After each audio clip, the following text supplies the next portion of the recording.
The Game Devs of Color Expo took place last week, and there was a range of lectures and talks during this expo. One of those talks is by Tristan Tarwater, who is a current employee of Sweet Baby Inc. Let's take a look at the insanity that they are preaching to other game developers. A brief introduction to those of you who are new to the channel. My name is Mustafa. I am a game developer. I have spent some time in the game industry, and currently I am a solo developer for my brand Sabr. I have one game that's currently on Steam, and I'm working on another game for Steam. So Sweet Baby Inc. has been radio silent for a while. We haven't heard anything new from them for months. Last we heard was back in April, Sony dropped them from basically all their projects. And this goes to show that Sweet Baby Inc. is irrelevant. They have no power, they never had any power. And as their name is building a bad reputation, they're losing their influence over getting hired for more jobs in the game industry. People like to blame Sweet Baby Inc. for all the problems, but Sweet Baby Inc. is more of a red flag that there's gonna be problems. On the Game Developers Expo of Color website, we can see all of their sessions that was available. And here's the description that they put up for Tristan's Decolonizing Cozy Games talk. Her talk makes claims that have nothing to do with actually improving cozy games at all. It is completely about inserting ideology. Let's take a look at what Tristan's main point is. What's her thesis? What she's saying is cozy games inherit Eurocentric and settler defaults. She explains what is decolonization. It's the undoing of colonial or European influences. She also states that it's a creative process, imagining what the culture would be like without colonialization. And then she has a list of proofs that show that cozy games promote colonialization. We might be missing context because she probably has information that she is explaining verbally without having it on the screen. That is a possibility. At least from these slides, I don't see an explanation as to why colonialization is bad, which is important. Whether you think it's bad or not, there needs to be an explanation as to why it's bad. You can't just say something is bad and then move on. And I'm not saying colonialization is good or bad. I'm just saying that there needs to be an explanation, especially when you have a lecture in which you are explaining something. An explanation is not complete without the reason. She's just stating something and assuming that we should get behind her because she's saying it's bad. Before we start going through the points that she has, I want to point out that she doesn't seem to have a clear understanding as to what a cozy game even is. In the description of her talk, she points out that there's too much emphasis on the vibes of cozy games. She's clearly not looking at games through the lens of a designer. When we want to describe game mechanics, camera angle, how the character moves, what the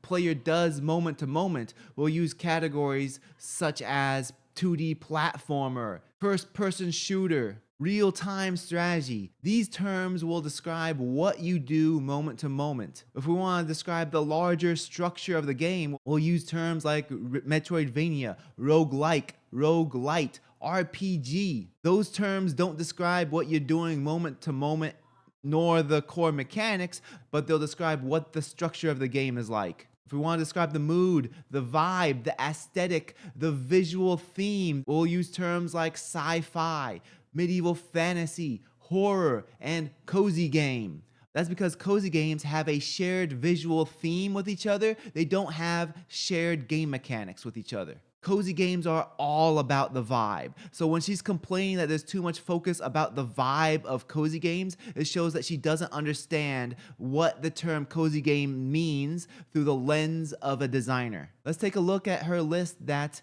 indicates that the game promotes colonialization. So therefore, these things to her must be bad because colonialization is bad. Look at that first one. It's pure bigotry. The second one just blows my mind. The outsider hero, has she never heard of Seven Samurai? That's a story about 7 outsiders who are strong, who help protect the weak. Tell me Seven Samurai is a story about colonialization. And how can you be against the land being there for the taking? If no one's on the land, then anyone can settle there. She clearly didn't think that one through. She complains that inventory makes a number go up. She's against the nuclear family. Lack of nuclear family is an ideological problem that's being pushed onto our society. I've talked about this many times on my channel about children without a father. Kids without two parents end up doing worse than kids with two parents across the board. We should not normalize and encourage what's worse for kids. And then she complained about linear time, 4 seasons, and the calendar. How is it making it more inclusive by not using the calendar that most of your audience is going to use? She's advocating for the opposite. She wants to make it more inclusive for the rare few people who use some other calendar as their main calendar. I would love to hear her explanation as to how 4 seasons makes people uncomfortable towards a game. Is she saying that a person who lives in a more tropical environment who is playing a game on their console or PC or phone is too dumb to understand what winter is? That sounds pretty prejudiced to me. Or is she too dumb to understand that a person in a tropical environment can understand what winter is? Or is she just a psyop just to get us to argue with each other about her crazy takes? Tristan's thesis on complaining about European influences mixing in with other cultures is making a problem that is unsolvable. Cultural mixing is normal. It's happened throughout all of history and it will continue to happen. Cultures have always mixed with each other, whether because they are neighboring nations, whether it's through migration or trade, conquest of other nations. And right now, it's escalating more than it's ever had in all history because of easy travel, widespread media, and the internet. I'm very curious, what is Tristan's take on interracial and intercultural relationships? Am I not allowed to be married to someone who is of different race and culture than me? She's not only making a problem out of nothing, but I'll even take a step further and say that only supremacists will argue for this type of mindset. There is a reason why more and more indie developers have been making more and more cozy games, because there's an audience for them and they sell well. She claims that it needs to fundamentally change just so that the people who feel uncomfortable can be included. So let's say we have a group of kids all playing together. They're all having fun. They understand the rules and it doesn't need to be changed. But then a new kid comes in, sees that the friends are all having fun. The new kid demands that all the friends change the rules of the game just so that the new kid can have fun. When asking to be included, you're asking for a seat at the table, not flipping the whole table over. This is the exact same reason why fans of From Software hate it when other people say that From Software games need to be easier. Those other people, they see the fans are having so much fun, and then they say, I want that too. But they can't handle the From Software games, so they want it changed. And that will make the From Software fans upset. Not every game needs to be for everybody. A game for everybody is a game for nobody. If it's not for you, it's fine. There are other games. Not every game needs to be for you. This is why target audience matters.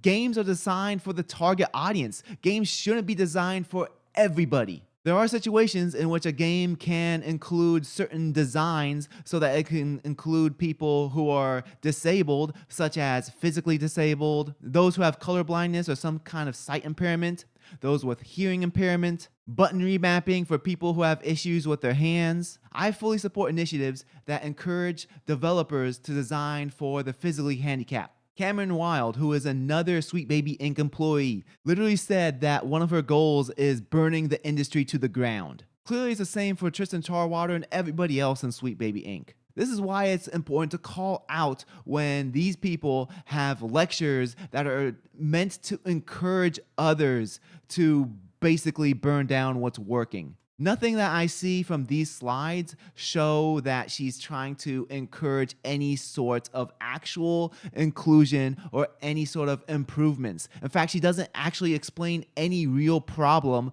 other than Europe is bad. When your whole ideology is thing equals bad without being able to articulate why thing is bad, then you should go back to the drawing board and figure out why you even believe in that to begin with. Let me know in the comment section below, do you think cozy games need to be decolonized? Do you agree that they need to be decolonized, or do you disagree? If you enjoy this content, please leave a like and subscribe. Thank you. I'll see you again soon. Take care. Salam.